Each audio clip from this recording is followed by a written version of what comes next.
अस्सलामुअलैकुम नाज़रीन, प्रोग्राम दो टोक के साथ मैं हूं आपकी मेज़बान फरहा औरंगज़ेब। नाज़रीन, प्रोग्राम में हम हर मसले के हवाले से बात करते हैं, लेकिन आज जिस अहम मसले के हवाले से हम बात करेंगे वो कराची का बहुत पुराना मसला है। आज हम उस मसले के हवाले से बात करेंगे, वो मसला है स्ट्रीट क्राइम का, जहां कराची के शहरी खौफ और अपने आप को गैर महफूज समझते हैं, क्योंकि जब भी वो घर से निकलते हैं तो वो सिर्फ एक ही दुआ करते हैं कि हम घर से निकलते हैं, यही दुआ मांगी जाती है कि अल्लाह करे कि खैर व आफियत से घर वापस आ जाए, क्योंकि इस वक्त कराची में स्ट्रीट क्राइम की वारदातों में दिन ब दिन इजाफा होता नजर आ रहा है। जबकि CPLC की रिपोर्ट के मुताबिक अगर आपको बताएं कि 440 के करीब मोटरसाइकिलें छीनी गई हैं, कई मोबाइल फोन जो हैं वो छीने गए हैं। उसके अलावा राजधानी डकैती की वारदातें भी आए दिन जो है वो शहरी इस चीज़ का शिकार रहते हैं। और रिपोर्ट के मुताबिक ये भी बताया जा रहा है कि चोरी के वाकयात में कमी भी हुई है, लेकिन मार्च में 3027 जबकि अप्रैल में 2723 केसेस रिपोर्ट हुए हैं और इसी दौरान 42 अफराद भी कत्ल किए गए हैं। मजीद इसी हवाले से बात करेंगे। हमारे साथ स्टूडियो में गेस्ट मौजूद हैं। इस वक्त हमारे साथ मौजूद हैं इखलाक हाशमी साहब, जिनका ताल्लुक पाकिस्तान मुस्लिम लीग नून से है। अस्सलाम वालेकुम sir, thank you so much, आपने टाइम दिया। सर, कराची का ये बहुत पुराना मसला है। कराची में स्ट्रीट क्राइम की वारदातें हों, शहरी मोबाइल फ़ोन जैसी चीज़ पर जो है कत्ल कर दिए जाते हैं, क्या कहेंगे इस हवाले से? बिस्मिल्लाहिर्रहमानिर्रहीम। कराची का ये मसला बहुत पुराना है जो ना, ये स्ट्रीट क्राइम का, क्योंकि बड़ा शहर है, बड़ी आबादी है और काफ़ी जो कच्ची आबादियाँ हैं कराची में ना, बहुत ज़्यादा हैं, जो लातादाद हैं। वहाँ गोठे बहुत ज़्यादा हैं, तो इनकी इतना बड़ी यानी कि एक एक घर में जो ना 10-10 अफराद मौजूद हैं। थानों की हदूद जो है ना वो बहुत कम है यहाँ पे, थानों के अंदर नफरी बहुत कम है जी। और दूसरे नंबर पर जो सबसे बड़ा मसला जो है ये स्ट्रीट क्राइम का, आपको शायद याद होगा कि जब हमारी हुकूमत थी और हमने ये दहशत गर्दी हो रही थी कराची में, रोज़ाना 22 से 24 आदमी रोज़ाना यहाँ कत्ल होते थे जी। तो नवाज शरीफ साहब ने जब ये फैसला किया कि कराची में अमन कायम करना है, तो ये स्ट्रीट क्राइम भी आपको मालूम होगा कि ख़त्म हो चुका था यहाँ पे ना, क्योंकि उसकी वजह सिर्फ ये थी कि नीयत अगर सही हो ना हुक्मरानों की, तो स्ट्रीट क्राइम भी ख़त्म हो जाते हैं। ठीक, कत्लेआम भी बंद हुआ, स्ट्रीट क्राइम भी ख़त्म हुआ और एक कराची में अमन कायम हो चुका था। किस वजह से? अच्छे SHO, अच्छी शहरियत के हामिल SHOs को लाया गया, अच्छे SSP लाए गए और अच्छे DIGs को यहाँ लगाया गया। उसके बाद ही क्राइम ख़त्म हो गया। उसके बाद फिर दोबारा इनाम मियाँ साहब को उतार दिया जाता है और फिर इस पार्टी तो तकरीबन को 20 साल से हुकूमत में जो ना ये। अब जो SHO आपके शहर के अंदर कोई यानी कि हर थाना जो है बिकता है। अब एक SHO की कम से कम भी जो है ना 2 करोड़ 1 करोड़ से कम नहीं है यहाँ पे ना, और कोई 70 कुछ 5 करोड़ पे भी जाता है, कोई 10 करोड़ पे भी जाता है। मुख्तलिफ थाने हैं हमारे, जैसे मोचको का थाना है, सोराब कोट के और इस किस्म के काफ़ी थाने हैं।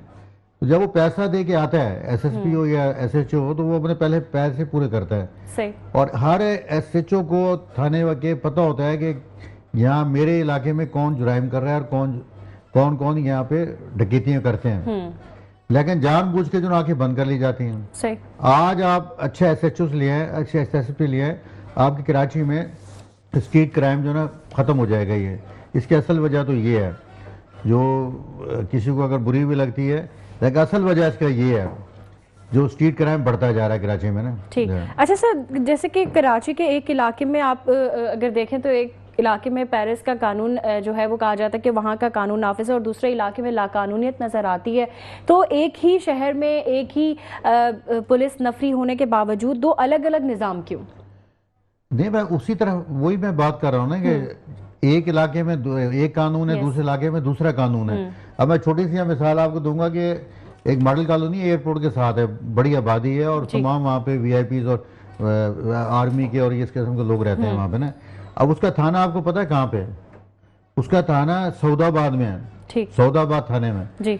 अब जब वहाँ से मोबाइल आपकी चलेगी 15 पे रिपोर्ट होगी, तो उस वक्त तक जो है ना ये जो वारदात करने वाला है ना वो पता नहीं कहाँ पहुँच गया होगा। ये भी सबसे बड़ी वजह है। ठीक, हमारे यहाँ देखें कोई मॉडल थाने नहीं बन सके अभी तक।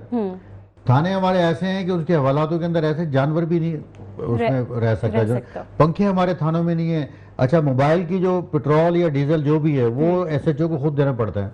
ठीक, जबकि हेडक्वार्टर से डीजल भी आ रहा है, पेट्रोल भी आ रहा है, हवालात के पैसे भी आ रहे हैं, सब कुछ आ रहा है, लेकिन वो पैसा जनाब जेबों में चला जाता है। ठीक, तो ये जब तक चीज़ें ख़त्म नहीं होंगी उस वक्त तक जो है ना आप कल्चर ये। तो सर इसका ताल्लुक बजट से हो सकता है कि शायद सिंध पुलिस का बजट नहीं है या नहीं, बजट बहुत है। अच्छा, बजट बहुत है, वो बजट जेबों में चला जाता है। बजट तो हर थाने को मिलता है यहाँ पे। तो ये वजह है असल में ना, जब आप एसएचओ को पैसे नहीं देंगे, उसके बाद डीजल के पैसे नहीं होंगे, उसने डीजल भी कहीं से ले लेना है, पेट्रोल भी उसने कहीं से लेके आना है। आप देखें ना हवाला, आप जो आप बंद करते हैं मुलजिमों को, बाकायदा उसके ही पैसे आते हैं। लेकिन वो मुझे बताएं आज तक किसी भी थाने के अंदर किसी भी हवालात में जो ना किसी शख्स को खाना दिया होगा, मुझे बता दें। ठीक। अच्छा, दूसरी जानिब नाज़रीन हमारे साथ मौजूद हैं राना गुलजार दास साहब, जिनका ताल्लुक पाकिस्तान पीपल्स पार्टी से है। सर, कराची में पिछले 18 सालों से पाकिस्तान पीपल्स पार्टी की हुकूमत रही है और जिस तरह के हालात हैं आप भी उससे अच्छी तरह वाकिफ़ हैं, हम भी वाकिफ़ हैं। कराची के कुछ इलाकों में जो है वो कानून की हुक्मरानी साफ दिखाई देती है, जबकि कुछ इलाकों में जो है वो अवाम मामूली सहूलतों से भी जो है वो नाला नज़र आती है। क्या कहेंगे इस हवाले से और किस तरह से पीपल्स पार्टी के किरदार को आप यहाँ पर जो है डिफाइन करने की कोशिश करेंगे? बिस्मिल्लाहिर्रहमानिर्रहीम, शुक्रिया। देखिए बीबी, जिस तरह आपने कहा कि कुछ जगह कानून की हुक्मरानी और कुछ जगह लाकानूनियत, जी मैं ये समझता हूँ ये एडमिनिस्ट्रेशन फेलियर कहलाता है। और एडमिनिस्ट्रेशन जो है वो सख्त होनी चाहिए और चेक एंड बैलेंस का निज़ाम दुरुस्त होना चाहिए। और बिल्कुल ऐसा है, बाज़ थानों के अंदर इंसानी सलूक नहीं होता, बड़ा गैर इंसानी सलूक होता है। और बाज़ थानों में बड़ी इज़्ज़त भी दी जाती है, ऐसी बात नहीं है। बाज़ पुलिसिंग ऐसी है कि बड़ी तहजीब से बात करती है और बाज़ लोग ऐसे हैं कि बड़ी अल्फाज का चुनाव अच्छा नहीं होता। तो पुलिस के अंदर गुड गवर्नेंस की ज़रूरत है, रिफॉर्म्स की ज़रूरत है और इस पर तवज्जो देना बहुत अशद ज़रूरत है। स्ट्रीट क्राइम जो बढ़ रहे हैं वो बड़े अफसोसनाक अमल है। सर, आप सूबे सिंध की बात कर रहे हैं जहां इस वक्त आप ही की गवर्नमेंट है पीपल्स पार्टी की। देखिए जी, गवर्नमेंट पीपल्स पार्टी की है और पीपल्स पार्टी की हमारी जिम्मेदारी है कि आवाम को तहफ़्फ़ुज़ फराहम किया जाए। हमारी जिम्मेदारी है गुड गवर्नेंस पैदा की जाए और करप्शन का खात्मा होना चाहिए, आवाम को तहफ़्फ़ुज़ फराहम करना चाहिए, ये हमारी जिम्मेदारी है। और ये ऐसा हमें करना भी चाहिए क्योंकि आवाम ने हमें वोट दिया है और आवाम हमारी तरफ देखती है, तो हमें इस पर तवज्जो देनी चाहिए। बिल्कुल हमारी गवर्नमेंट है, इसमें तो दो राय नहीं है। लेकिन मैं ये समझता हूँ कि एडमिनिस्ट्रेशन, मैंने पहले आपसे कहा कि एडमिनिस्ट्रेशन फेलियर, एडमिनिस्ट्रेशन और गुड गवर्नेंस, जब तक ये दोनों चीज़ें नहीं होंगी तो आवाम को हम कैसे सहूलत फराहम कर सकते हैं। देखिए, जिस तरह अभी अखलाक हाशमी साहब ने कहा कि जी पुलिस के पास तमाम वसाइल मौजूद हैं, जाहिर है कि उनके वसाइल जो है ईमानदारी से ख़र्च होने चाहिए। जब जब उनके थानों के अखराजात, उनकी स्टेशनरी के अखराजात जब सरकार की तरफ से उनको मुहैया होंगे तो करप्शन भी कम होगी और जो रिश्वत है ये भी कम होगी। और जब ये चीज़ें उनको मुहैया नहीं होंगी और वो ऊपर ही बंदरबाट हो जाएगी जिसमें डीजल है, स्टेशनरी है, बहुत सारी चीज़ें हैं, तो लाजमी बात है कि थाने को चलाना है, आवाम को देखना है और उसमें करप्शन तो लाजमी होगी, रिश्वत तो होगी। तीसरी एक बात और है, मैं ये समझता हूँ, ये मेरी अपनी ज़ाती राय है कि थाने यूनियन काउंसिल की सतह पर होने चाहिए और उसी यूनियन काउंसिल की पुलिसिंग होनी चाहिए, दूसरी जगह के नहीं होने चाहिए। क्योंकि इसे, ये मेरी ज़ाती राय है, क्योंकि उसके अंदर ऐसा है कि जब उस इलाके के लोग वहाँ पे एसएचओ होगा, उस इलाके के लोग सिपाही होंगे तो उनको पता होगा कि इलाके के अंदर कौन क्रिमिनल है और कौन सही है कौन गलत है, तो उनका राब्ता आसान होगा क्रिमिनल तक पहुँचने के लिए। मगर यहाँ पर जो है थानों की जो जुडिक्शन है वो बहुत दूर बड़ी है, थानों का जो एरिया है वो बहुत बड़ा है, तो बिल्कुल उसमें सहूलतें भी कम हैं, गाड़ियाँ भी कम हैं, नफरी भी कम है। तो मिसाल के तौर पे अगर एक थाने के अंदर 20 सिपाही हैं तो 20 सिपाही जो है वो थाने को भी कवर करेंगे, एरिया को भी कवर करेंगे, तो ये बहुत मुश्किल हो जाता है। तो मैं समझता हूँ कि नई भर्तियाँ होनी चाहिए, ज़्यादा से ज़्यादा पढ़े लिखे लोग आने चाहिए और उनके अंदर जो है अवेयरनेस पैदा हो और थानों की तादाद बढ़ाई जाए। तो मेरे तो अपनी जो सोच है वो ये है। सर भर्तियाँ कहाँ होनी चाहिए? कराची में तो लोकल पुलिस कहीं नज़र ही नहीं आती है। देखिए जी, आपने बिल्कुल सही कहा। मैंने अभी आपसे क्या कहा कि ये होना चाहिए, भर्ती होने चाहिए, लेकिन अभी कुछ भर्तियां हुई हैं जिसमें कराची के लोग भी बहुत भर्ती हुए हैं। अल्हम्दुलिल्लाह कराची के काफ़ी लोग उसमें भर्ती हुए हैं, जो अभी एक भर्ती हुई है। और अभी भी जो लोग हुए हैं, मकामी डोमिसाइल को बड़ी तरजीह दी गई है, ख़ास तौर पर डिस्ट्रिक्ट डोमिसाइल को बड़ी तरजीह दी गई है। ये एक बड़ा रिफॉर्म्स आया है, तो मैं तो इसमें बड़ी खुशाइन बात है कि उन्होंने ऐसा किया, और ये मैं समझता हूँ आगे जाके इसके बड़े अच्छे नताइज सामने आएंगे।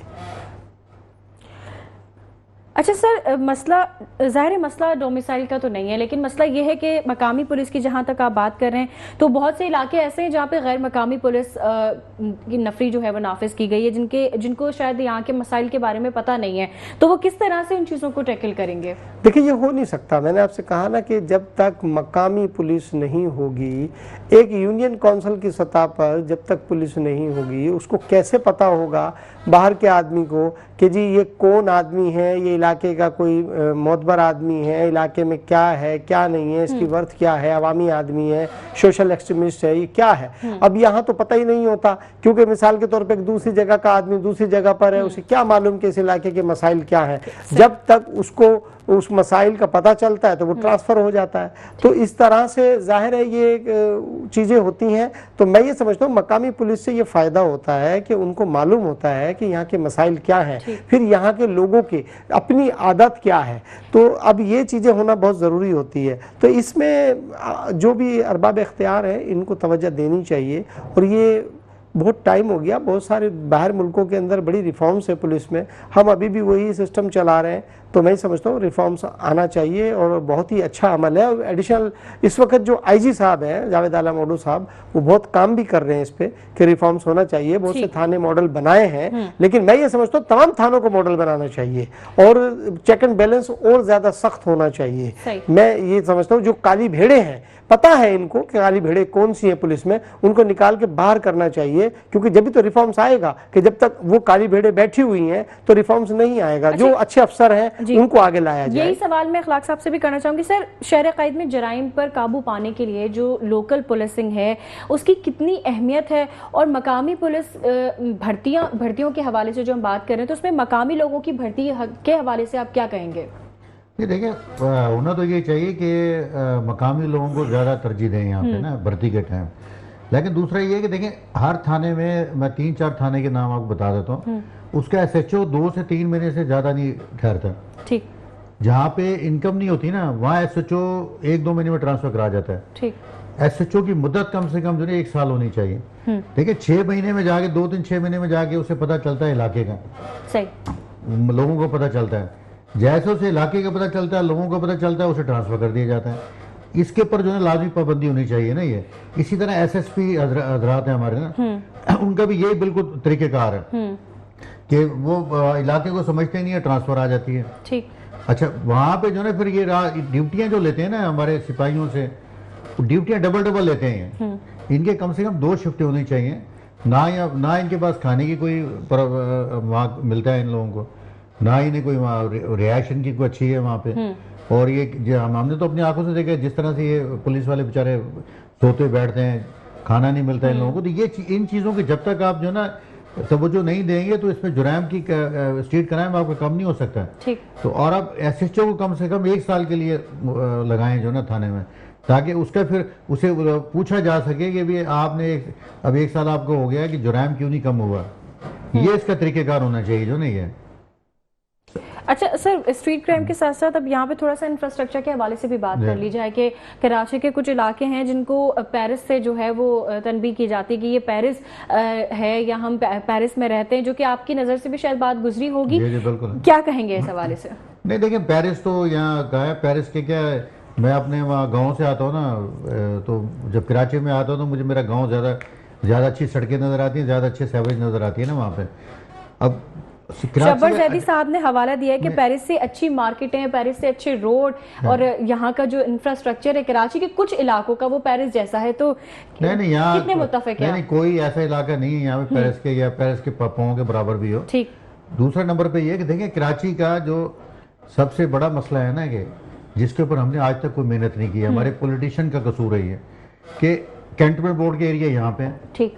अच्छा, अभी देखिए नाज़मीन का देख लें आप, जमात इस्लामी के कितने, तरीके इंसाफ के कितने, पीस पार्टी के कितने। कैंटोनमेंट बोर्ड के इलाकों की ही बात की मैं वही जी।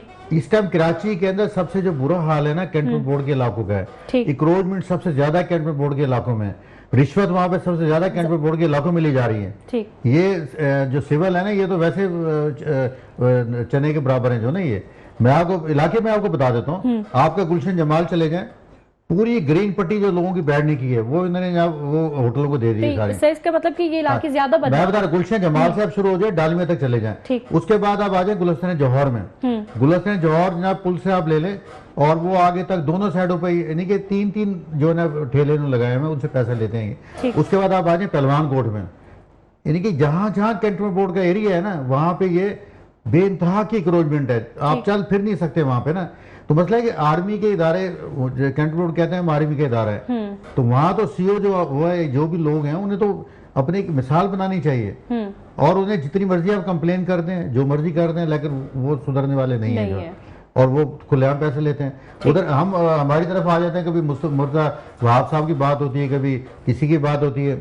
अब मेरे एरिया में आ जाए आप, मॉडल कॉलोनी, मलेर के टाउन जो है, नाजम जो है हमारे वो जमात के हैं, वो आजकल ऑस्ट्रेलिया गए हुए जो ना, अब नायब नाजम बैठे हैं वहां पे ना। हमारा इतना बुरा हाल है, सही काम हो रहे हैं, एक काम जो 15 दिन का काम होता है ना वो 2-3 महीने में हो रहा है। यही सवाल इंक्रोचमेंट की मैं बता रहा हूँ कि जितनी इंक्रोचमेंट जमात के हवाले से हुई है ना, जमात इस्लामी के टाउन, कल मैं गया था वहाँ लांडी के अंदर, वो भी उन्हीं का था।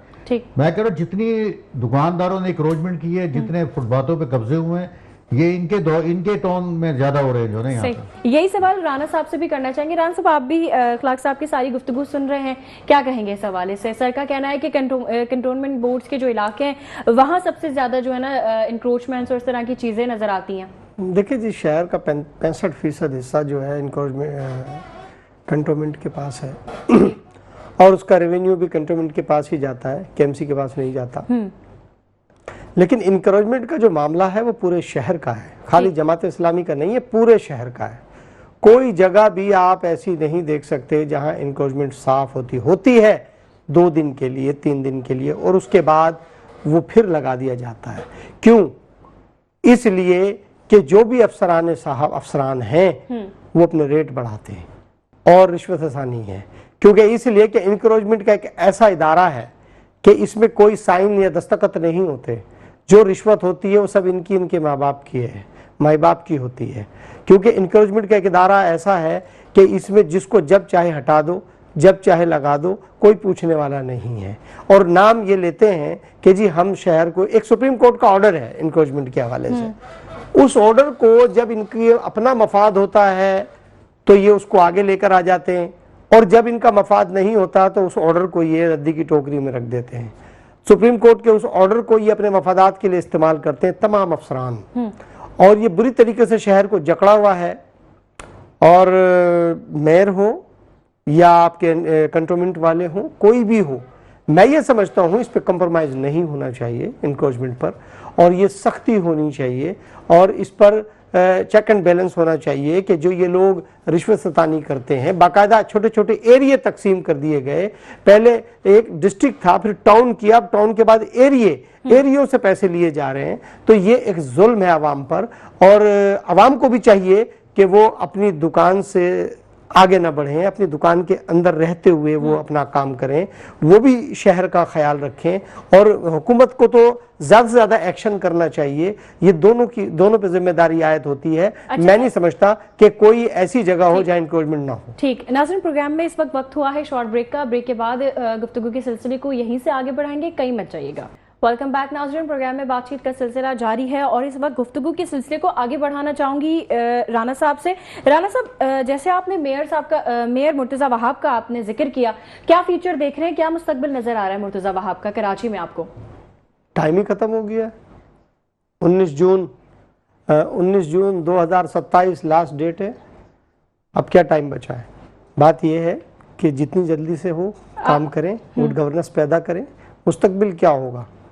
मुस्तकबिल तारीख है, और कोई अच्छा मुस्तकबिल अभी फौरन तो नहीं जा रहे ना मेयर नहीं। देखिए मेयर बात ये कि टाइम पूरा होगा, इतनी आसानी से तो छोड़ने वाली है नहीं, ज़ाहिर इतनी आसानी से इंतखाबात तो नजर आ नहीं। देखिए नहीं, इंतखाबात टाइम पे इंशाल्लाह होंगे। और मैं ये समझता हूँ हमें जितने दिन भी हम हैं, हमें गुड गवर्नेंस पैदा करनी चाहिए, गुजरे हुए सालों की बात की तरह नहीं। देखिए मैंने आपसे कहा आइंदा जितने दिन भी हैं या गुजर गए, गुड गवर्नेंस पैदा करनी चाहिए, अवाम की खिदमत करनी चाहिए। अवाम को हम जवाब दें तो क्या जवाब देंगे? तो हम बाहर हो जाएंगे, हम इक़्तिदार से बाहर हो जाएंगे। देखिए जब हम अवाम की खिदमत नहीं करेंगे, अवाम को तहफ़्फ़ुज़ फराहम नहीं करेंगे, जब हम क्या जवाब देंगे इलेक्शन में जाके? पीपल्स पार्टी पर और एमक्यूएम पर तो इल्जाम है सर कि फॉर्म 47 के तहत आप लोग नहीं, फॉर्म 47 नहीं है, ये अवाम की मेहरबानी है। देखिए ये तो हमारे अल्फाज है, हम कुछ भी कहते रहे। देखिए पीपल्स पार्टी ने कभी भी फॉर्म 47 पर या एस्टेब्लिशमेंट पर अगर अंदरूनी सिंध की बात की जाए तो हालात बहुत खराब हैं। आप तालीमी निज़ाम की देख लें, आप सेहत का इंफ्रास्ट्रक्चर देख लें, इससे अलावा और भी चीजें हैं, बहुत हालात खराब हैं। देखिए मैं आपसे गुजारिश ये कर रहा हूँ, आपकी बात को मैं मना भी नहीं कर रहा हूँ, लेकिन बात ये है कि मैं आपसे क्या कह रहा हूँ कि हमें गुड गवर्नेंस पर तवज्जो देनी होगी। ये सब लोगों की बात मैं कर रहा हूँ। एडमिनिस्ट्रेशन को सख्त करना होगा, ऐसी के कमरों से बाहर निकलना होगा, हमें अल्फाजी गोलाबारी को रोकना होगा, हमें डिसिप्लिन पर तवज्जो देनी होगी, हमें सच्चाई को तस्लीम करना होगा। हमें अगर मिसाल के तौर पे सहाफ़ी हैं, कहीं अगर हमें कोई बात बताते हैं तो हमें उसको चेक एंड बैलेंस करना होगा, देखना होगा, क्योंकि इसलिए कि पाकिस्तान पीपुल्स पार्टी पर भारी जिम्मेदारी आयद होती है, क्योंकि अवाम ने हम पे यकीन और एतमाद किया और उन्होंने हमें वोट दिया, तो उनके वोट की जामिन है peoples party. Chairman Bilawal Bhutto Zardari को इस बात पर देखना होगा, क्योंकि वो कौम के मेहमान हैं, कौम उनकी तरफ देखती है, वो मुस्तकबिल के वजीर आजम हैं। इंशाअल्लाह वो जब तक हम अवाम को एक सही खिदमत नहीं कर पाएंगे तो हम कैसे अपनी मंजिल पे पहुंचेंगे? तो हमें अपनी मंजिल पे पहुंचने के लिए अवाम को तहफ़्फ़ुज़ फराहम करना पड़ेगा, अवाम को ये यकीन दिलाना पड़ेगा कि सियासी लोग ही आपके असल वारिस हैं। अखलाक साहब की तरफ आना चाहूंगी। अखलाक साहब, कुछ ज्यादा फर्क नहीं रह गया रूरल और अर्बन सिंध में, क्या देख रहे हैं आगे की हिकमत अमली पीपल्स पार्टी की, मेयर मुर्तज़ा वहाब की, क्या फ्यूचर नजर आ रहा है आपको उनका? देखिए मैं हमेशा ये बात करता हूँ कि देखिए अभी इस्माइल राउत साहब हैं जो मुस्लिम लीग नून से गए थे, पिछले दिनों आपने सुना होगा कि ये एजुकेशन के मामले में उन्होंने छापे वगैरह मारे, इतना अच्छा काम किया, काम हुआ वहाँ पे। मैं ये कहता हूँ कि हमने हमेशा बिलावल भुट्टो साहब को ये कहा है कि अच्छी टीम लेकर आए, अच्छी टीम जैसे ले आएंगे ना। असल में सियासी पार्टियों में सबसे बड़ा प्रॉब्लम ये है, दोनों सियासी पार्टियों में, कि इनके जितने वज़रा हैं ना, हमारे हों या इनके हों, वो इनके जाती जो हमारे जो मुलाजमीन है ना, वो वजीर हैं। ठीक, जाती लोगों को जो टिकट देके उन्हें वजीर बनाया गया है। असल प्रॉब्लम ये है इस पार्टी के अंदर भी और नून लीग के अंदर भी। मैं ब्रह्मला भी कह रहा हूँ मैं बैठ के ना यहाँ पे, ये जिस दिन मामला खत्म मेरिट के ऊपर आप ले आएंगे ना, वज़रा को भी, कारकुनों को और मेरिट पे अहदेदारों को आप उनके देंगे, तो उससे ये प्रॉब्लम ही सारे नहीं होंगे पाकिस्तान के अंदर।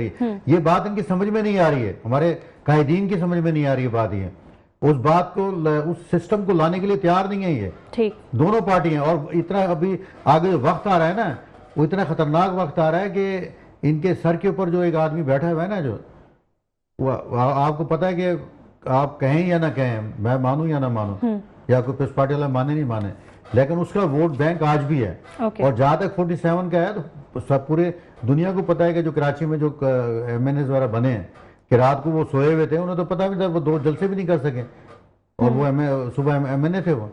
सर, जहां तक सेफ सिटी की बात की जाए, कराची में इतने लाखों अरबों रुपए कैमरास के ऊपर लगा दिए जाते हैं। ई चालान की बात की जाए तो सेफ सिटी का जो प्रोजेक्ट है वो कुछ खास उसका अमल दरामद नजर नहीं आ रहा है। कुछ भी नहीं है। कायदाबाद से आप नीचे उतर जाएं, कायदाबाद से गग्गर फाटक तक कराची है ना, वहां तक कोई कैमरा नहीं है। ठीक, और दोनों साइडों के ऊपर आपके ट्रक और बुलडोजर खड़े किए हैं, आपके सर्विस रोड दोनों उन्होंने कवर किए हैं।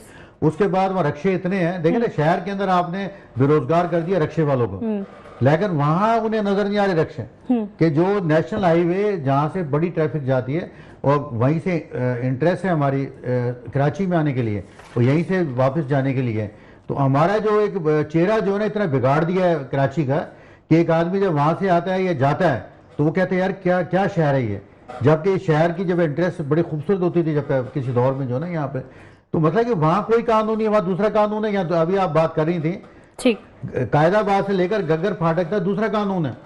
ना हेलमेट है, ना रक्षे वहां रोके जाते हैं, ना वहां पे ना लेने के कोई ट्रैफिक वाले आपको नजर आएंगे। अगर नजर आ रहे हैं तो पैसे लेते नजर आ रहे हैं। आप कासिमपुर चुरंगी पे आप चले जाएं स्टील। तो ये जब दोहरा कानून होगा उस पर अमल दरामद नहीं होगा तो इसी तरह होगा फिर जो नहीं। अच्छा, दूसरी जानिब हमारे साथ टेलीफोन लाइन पर मौजूद हैं नजीब अयूबी साहब, जमात इस्लामी से इनका ताल्लुक है। अस्सलाम वालेकुम सर, बहुत शुक्रिया टाइम देने के लिए। वालेकुम अस्सलाम। नजीब साहब, कराची को पेरिस से मिलाया जाता है और ये सुनकर बड़ी खुशी भी होती है कि हम पेरिस में रहते हैं और हमें यूरोप जाने की अब जरूरत नहीं है, हम यहीं रहकर वो सारी चीजें कर सकते हैं। क्या कहेंगे इस हवाले से, जबकि कराची का इंफ्रास्ट्रक्चर इस वक्त जिस तबाहाली का शिकार है, अच्छी तरह हम भी जानते हैं, आप भी जानते हैं। अब इसमें देखें, मैं एक ही बात कह सकता हूँ कि अल्लाह मियाँ ने शक्ल जैसी भी बनाई है, बात तो गुड़ जैसी कर लिया करें। तो ये इनको शर्म नहीं आती कि ये लोगों के जख्मों पे किस तरह नमक छिड़क रहे हैं कि कराची को वो पेरिस का दर्जा दे रहे हैं, शांज़ेलीज़े बना रहे हैं। तो शांज़ेलीज़े तो उनके लिए है जिनको वीआईपी प्रोटोकॉल मिल रहे हैं डिफेंस के अंदर। उसके बाद आकर तो देखें कि क्या हाल है। एक दिन में 144 मोटरसाइकिलें छिन रही हैं कराची के अंदर जी, और दर्जनों अफराद एक हफ्ते और 2 हफ्ते के अंदर स्नैचिंग के दौरान हलाक किए जा चुके हैं। तो इनको फिर भी शर्म नहीं आती।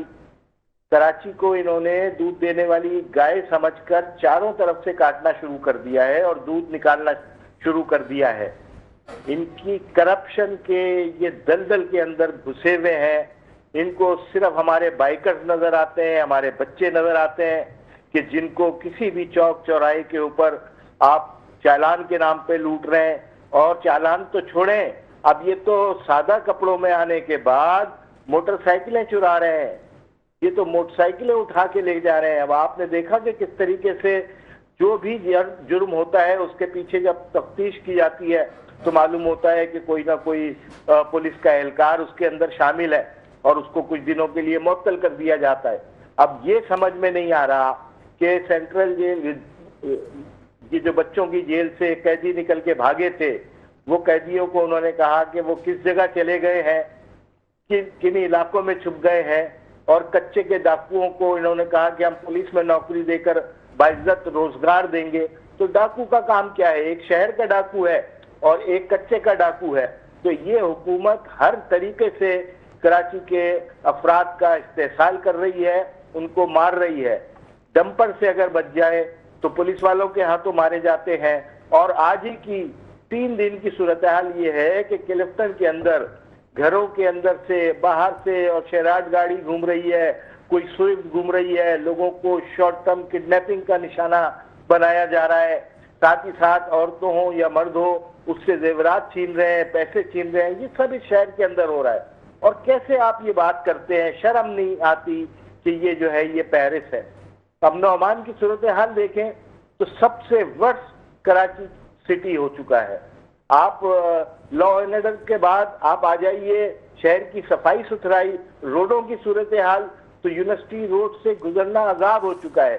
और रोजाना दौरे हो रहे हैं वजीर आला के और कब्जा मेयर के। लेकिन वो ये बात नहीं कर रहे कि बीआरटी कब बनेगी। वो कह रहे हैं कि जो रोडों को हम मोटरेबल बना देंगे, गुजरने के लिए आसानी कर देंगे। तो ये काम तो आप पिछले ठेकेदार से जो उसके कॉन्ट्रैक्ट में शामिल था रोड बनाना, उससे क्यों नहीं करवाया? वजह ये थी कि आपने इतनी ज्यादा रिश्वत ले ली कि अब उसमें गुंजाइश ही नहीं बनती उसको मुंह देने की। अब नहर के अंदर आपने यही किया कि 3 करोड़ 60 लाख रुपए दे दिए ठेकेदार को, जबकि 12 और 14 अरब का वो प्रोजेक्ट था। कौन इनसे पूछेगा? कौन इनसे बात करेगा? ये कि इन्होंने कब्जा माफिया अपने पंजे गाड़ दिए हैं कराची के ऊपर। और आने वाले अब ये जून तक मैं आपको बता रहा हूँ, ये फिर मजीद इतने बगैर टेंडर के इतने ठेके अवार्ड कर देंगे और उसके एडवांस जारी करके अपनी रिश्वत का बाजार गर्म कर लेंगे। इनको कोई पूछने वाला नहीं है। असल कसूर उन इदारों का है जो इस कब्जा माफिया को कराची के अंदर जिन्होंने मुसल्लत किया हुआ है। ये पूरे कराची की आवाज है। कराची के अंदर रहने वाले कोई भी हो, किसी भी जबान से उनका ताल्लुक हो, लेकिन पूरे कराची को इन्होंने तख्ता मश्क बनाया हुआ है और मैं समझता हूं उन इदारों को अपनी गंद को जो है ना खुद ही साफ करना पड़ेगा। जो कराची के अंदर उन्होंने बगैर मैंडेट के, बगैर सीटें जीते हुए, बगैर वोट लिए हुए ऊपर से लाके थोप दिए हैं नुमाइंदों की सूरत में, और इनको शर्म नहीं आती कि ये कहते हैं कि हम मुंतखब होके आए हैं। कैसा मुंतखब होना है भाई? आपने पोलिंग स्टेशन, पोलिंग बूथ के ऊपर कब्जे किए, आपने जीती हुई पार्टियों को हरवाया, और उसके बाद एक इंजीनियरिंग तरीके से आप इंजीनियर्ड स्टाइल में कराची पे कब्जा करके रोजाना अब आप दौरे कर रहे हैं।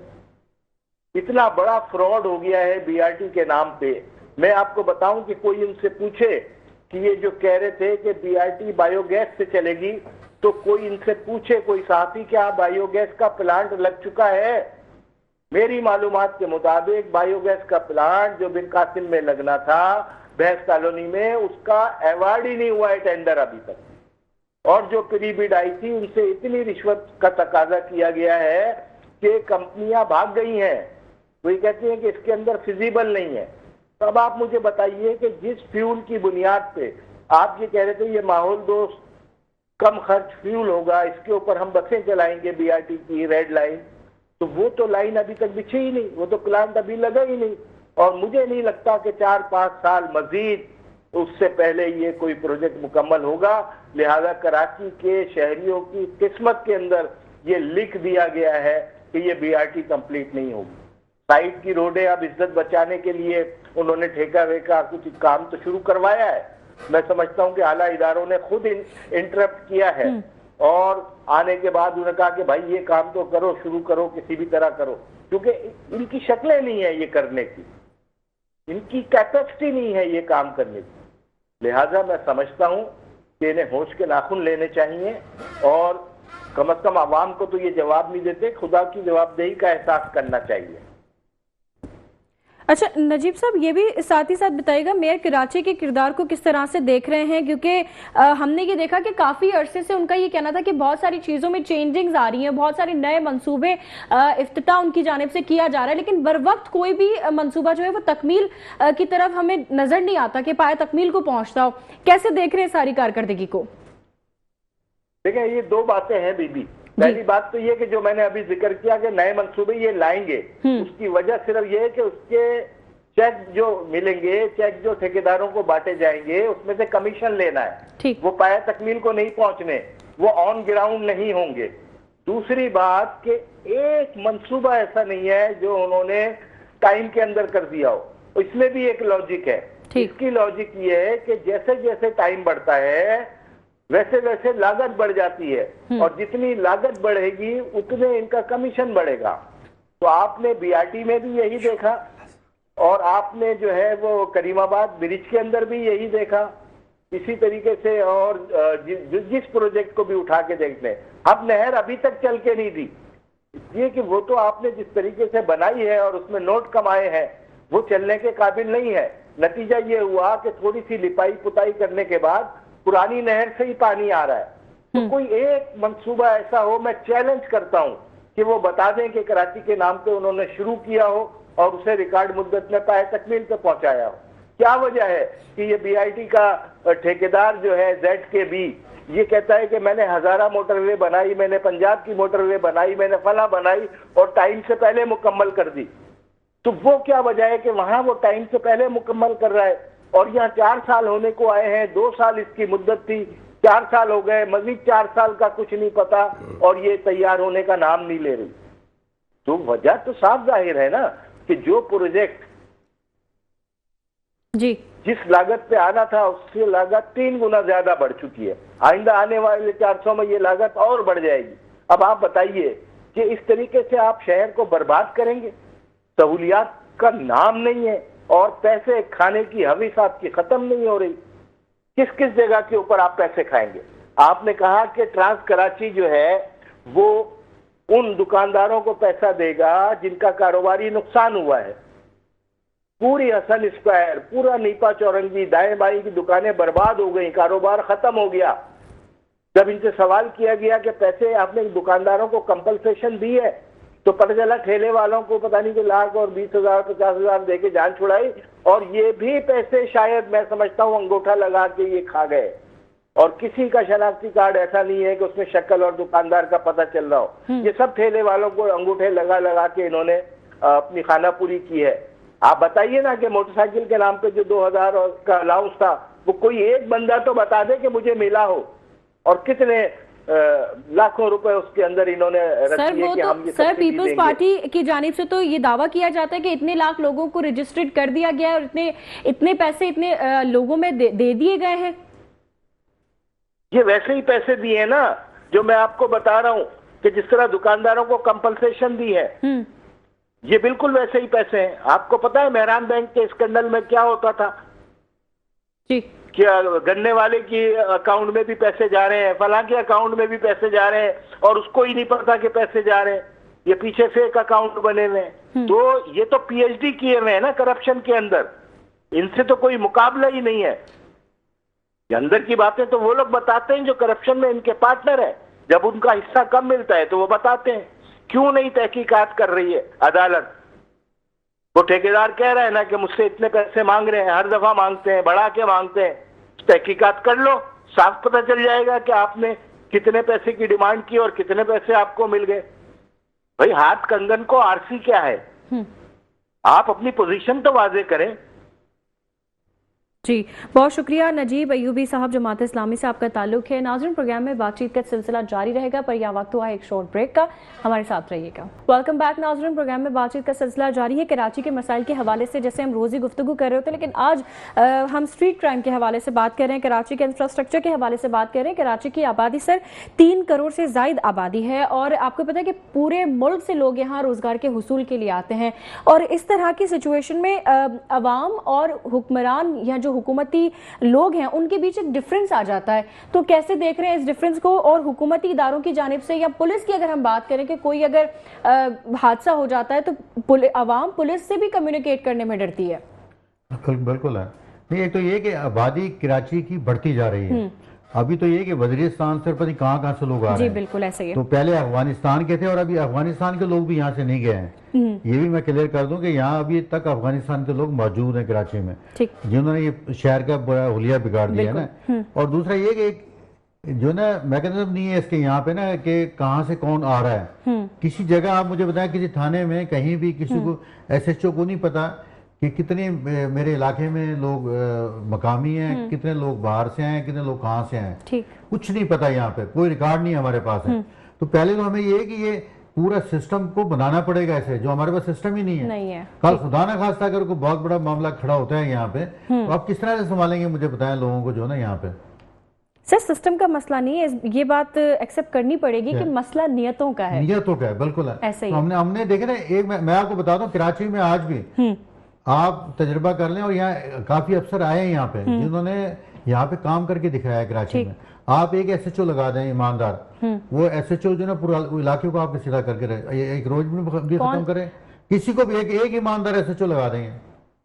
मैं गारंटी से कहता हूँ यहाँ पे ना कराची में। कौन लगाएगा सर? पीपल्स पार्टी, आप इत्तेहादी है जाहिर है। और फिर अगर बाय चांस IG साहब लगाए ना, ठीक, वो हिम्मत पकड़े। अभी पीछे तो हिम्मत पकड़ी थी, फिर वो स्लो हो गए बहुत ज्यादा। आपके इत्तेहादी है सर, आप हिम्मत नहीं, आप देखें ना, एक किसी वजीर का बच्चा है जो ना नशा करते हुए अल्लाह ताला उसको प्यारा हो जाता है, या किसी बहुत बड़े लीडर का बहन जो ना वो अल्लाह को प्यारी हो जाती है, तो आप फौरन जो ना एक ऐसे यानी कि आप खलबली मच जाती है पूरे सिस्टम के अंदर। लेकिन एक गरीब का जब बच्चा मरता है, जब गरीब का बच्चा जो ना, अब मुझे बताएं कि लांडी के अंदर पीछे तो एक नौजवान था, किराया, उसके पास किराया नहीं था घर का देने के लिए, उसने क्या खुदकशी कर ली उसने। इखलाक साहब, आज तक ऐसा कोई सिस्टम बनाया नहीं जा सका कि अगर कोई मोबाइल छिन जाए तो उसको नाकारा बना दिया जाए, वो किसी के काबिल इस्तेमाल न रहे। SHOs की बात तो फिर बहुत दूर की है। नहीं, मैं बता रहा हूँ, हमारे साथ 3 दफा डकैती हुई है, मेरी वाइफ के साथ हुई है, मेरे बच्चे के साथ हुई है। आज तक ना मोबाइल मिले, ना ही वो पैसे मिले, ना कुछ। तो ये कि ये कुछ है ही नहीं यहाँ पे।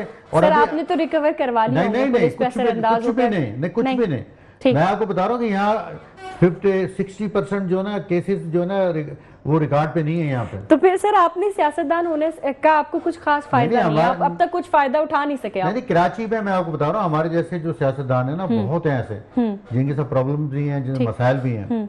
देखें, सिस्टम की बात आ जाती है, जब नीयतें सही होंगी ना तो अपने आप सही हो जाएगा सारा मुआशरा जो है ना। ये और कराची शहर देखें आपको 60% आपको दे रहा है, और ये ऐसा शहर है कि जहाँ से हर, मुझे बताया, मैं बड़े बड़े लीडरों के नाम आपको गिनवा देता हूँ, जो नहीं जो यहाँ से बने हैं, जो करोड़पति बने हैं, इस कराची शहर ने दिया है, इस कराची शहर ने। लेकिन ये कि हम उस शहर को अपनाने के लिए तैयार नहीं है। ठीक, अच्छा, यही सवाल राना साहब से भी करना चाहूंगी कि सर कराची में बहुत अलग अलग किस्म की चीज़ें जो हैं वो सामने आ रही हैं। कंस्ट्रक्शन की बात की जाए, अगर भत्ताखोरी की बात की जाए, ताजिर बरादरी भी सिस्टम चल रहे हैं। जाहिर है आप बेहतर इस चीज़ को समझ सकते हैं क्योंकि आप एक वक्त इक़्तिदार में जो पार्टी है उससे आपका ताल्लुक है, क्या कहेंगे इस हवाले से? देखिए जी, मैंने आपको पहले भी कहा कि सबसे पहले आपकी पुलिसिंग यूनियन काउंसिल की सतह पे होनी चाहिए, मकामी पुलिस ऑफिसर्स होने चाहिए। उनके पास, आपका तो स्पेशली सर बहुत गहरा ताल्लुक है, आप अक्सर खबरें भी लगाते हैं। उनके पास डेटा होना चाहिए कि भाई कितने गैर मकामी, कितने मकामी हैं। और मैं ये समझता हूँ कि उनकी तनख्वाहें डबल होनी चाहिए, क्योंकि इसलिए कि जब उनकी तनख्वाहें डबल होंगी तो करप्शन कम होगी और उनके घर के अखराजात सही चलेंगे। तो ये चीज़ होनी चाहिए। मैंने आपसे गुजारिश ये की थी कि मेयर ऑफिस में गुड गवर्नेंस आनी चाहिए, और क्योंकि इसलिए कि इनके पास अच्छे ऑफिसर मौजूद हैं, लेकिन इनके पास इन्होंने ओपीएस ऑफिसर यानी 17 ग्रेड के ऑफिसर्स, मेरी भी ख्वाहिश है सर कि आना चाहिए, होना चाहिए, इससे भी तो आगे निकल के मैं गुजारिश कर रहा हूँ कि 17 ग्रेड के ऑफिसर्स अपने डिपार्टमेंट के एचओडी लगाए हैं। ये काबिल मजम्मत और काबिल अफसोस है, क्योंकि जब 19 ग्रेड की पोस्ट है तो 17 ग्रेड का ऑफिसर वहां बिठाया है। तो मैं समझता हूँ उनको वहां से हटाना चाहिए। बताएं सर, बहुत सारे केएमसी की बात कर रहा हूँ, तो उनको वहां से होना चाहिए। बात यह है तरक्कियात के बारे में, बिल्कुल इदारे तरक्कियात भी है, बहुत सारी जगहें हैं। मैं ये समझता हूँ कि सीटें मेरिट पे होनी चाहिए। तरक्कियात की दूसरी बात, ज्यादा सबसे बड़ा सिस्टम चल रहा है सर। दूसरी बात, जो नेबज़दा ऑफिसर हैं उनको सीटों से फौरी तौर पे हटाएं।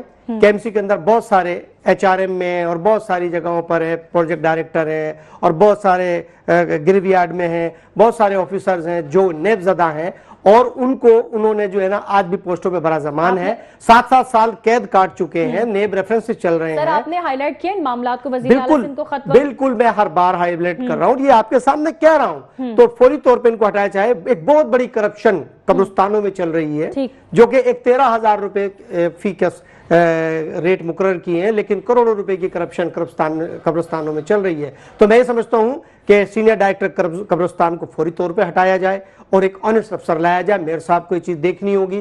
और मैं समझता हूं हाल ही में अभी कुछ ऑफिसर्स इन्होंने ट्रांसफर किए, सब नेबज़दा हैं, तो नेबज़दाओं का कोई काम नहीं है। मैं समझता हूं जो ऑफिसर हैं इनको हटाया जाए इनकी सीटों से।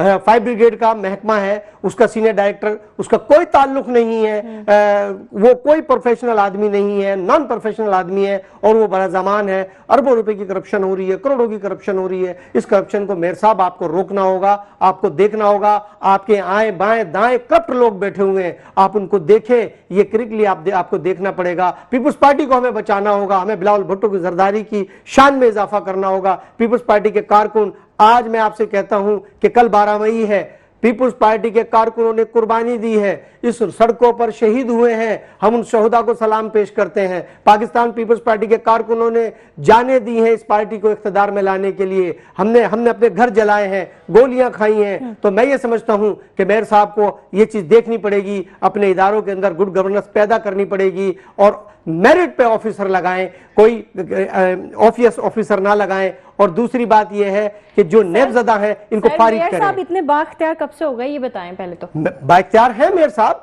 क्यों नहीं है, बाख्तियार है मेयर साहब, किसी की डिक्टेशन नहीं लेते। और मेयर साहब को बाकायदा ऐसी बात नहीं है कि कोई डिक्टेशन देता है, वो जमहूरी मेयर है, अवामी मेयर है, कब्जा मेयर नहीं है, अवाम के वोट से आए हैं और उनको चाहिए। मैं समझता हूं। लास्ट कमेंट सर अखलाक साहब आपसे लेना चाहूंगी। किस चीज के? इतनी सारी चीजें बता दी हैं सर ने, क्या बड़ा जबरदस्त, राना साहब ने बड़ी अच्छी बातें की हैं, और मैं तो बड़ा यानी कि खुश हुआ हूं कि मेयर साहब के पास बाख्तियार मेयर, हमारे पास नहीं बाख्तियार मेयर भी है, लेकिन जो अच्छी बातें की हैं राना साहब ने, पार्टी के हवाले से भी देखें ना, पीपल्स पार्टी ताल्लुक है मेरा नून लीग से है। तो मसला ये है कि उन्होंने बड़ा अच्छा नहीं कि ये किरदार अदा किया है कि अपनी पार्टी की कोई भी बात नहीं करता है। बातें तो ठीक है, बातें तो हम भी अच्छी कर लेते हैं, लेकिन काम भी तो करके दिखाना है। नहीं मेयर साहब काम करना चाहिए, अगर काम नहीं करेंगे तो जाहिर सी बात उनकी पोस्ट को खतरा है फिर ये। बहुत शुक्रिया आप लोगों का सर टाइम देने के लिए। नाज़रीन, प्रोग्राम का वक्त अपने ख़त्म को पहुंचा, इंशाल्लाह कल फिर आपसे मुलाकात होगी। फिलहाल के लिए इजाज़त दीजिए, अल्लाह हाफ़िज़।